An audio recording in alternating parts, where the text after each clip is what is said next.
Welcome back to Longwood's COMMCast, brought to you by students in the Communication Studies major. I'm Nicole Ardavino, and join us as we highlight Longwood's chapter of the service fraternity Alpha Phi Omega.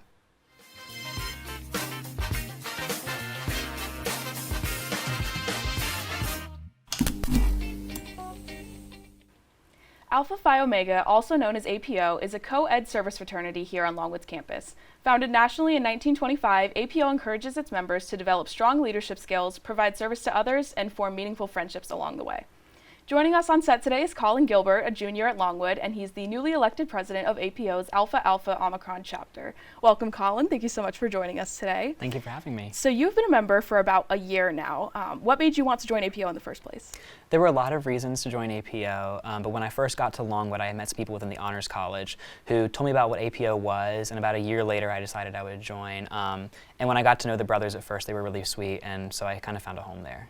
Absolutely. So we recently spoke with the Office of Fraternity and Sorority Life here at Longwood. How would you say that APO differs from the social fraternity and sororities here on campus? So I'd say the biggest difference is that APO isn't a social Greek life. We do social events, but our main focus is service. We are also co-eds. We have men and women in the fraternity. But the biggest thing we do is we do service to the community. We do service to Longwood. So that's our priority, is service. We do social events, but the service comes first. Right. So with that focus on service, what are some of the projects that you do here for Longwood and in the Farmville community? So for Longwood, we do things like tabling. We'll do affirmation tabling, where we'll make affirmative notes for students. They can come pick them up if they're having a bad day. We'll help out pick up trash around Longwood's campus, things like that. As far as off campus, we do a lot more diverse projects. We help out with alpaca farms. We help groom dogs. We help with the SPCA. We do road cleanups. There's a plethora of things that we do as far as service projects aside of the community. So. Very nice. And you recently initiated a lot of new members into your chapter. Congratulations on that. Thank you. What do you plan to do with all of these new members? Well, with more members, we have more opportunities for service projects. Within the last week, we created 4 new service projects, so we're very excited to start those up. Of course, a lot of us have a passion for service, so it's nice to have more members to do that service with. Absolutely. And you were recently elected president as well. Congratulations on that new position. You. What do you plan to do with this new role, and how is that transition process going? So this new role I'm very excited about. It's nice to see the fraternity in this sort of perspective. And one goal that I have is I want APO to sort of tap into that more social aspect. We have the service aspect down pat, I'm not going to lie, but we're planning on doing more collaborative projects with other Greek life. Social Greek life organizations have reached out to us asking for collaboration, so I'm excited for that. So obviously you have a lot planned for ahead, but in the last year that you have been a part of this organization, what would you say has been the most meaningful event that you've been a part of? There are so many meaningful experiences that I've had through APO. I would say the most meaningful thing that I've gotten from the fraternity is the relationship with my brothers.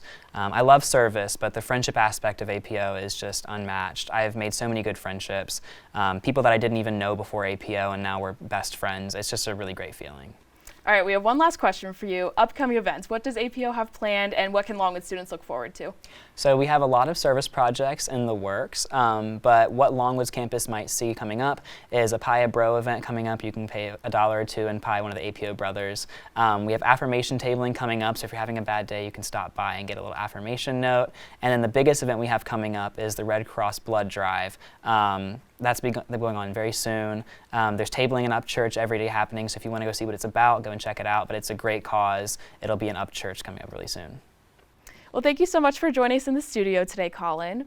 There are a variety of service opportunities for students at Longwood, including alternative breaks. With alternative breaks, students get to travel during spring and winter breaks to complete extended service projects. Let's learn more about the program and what students experience.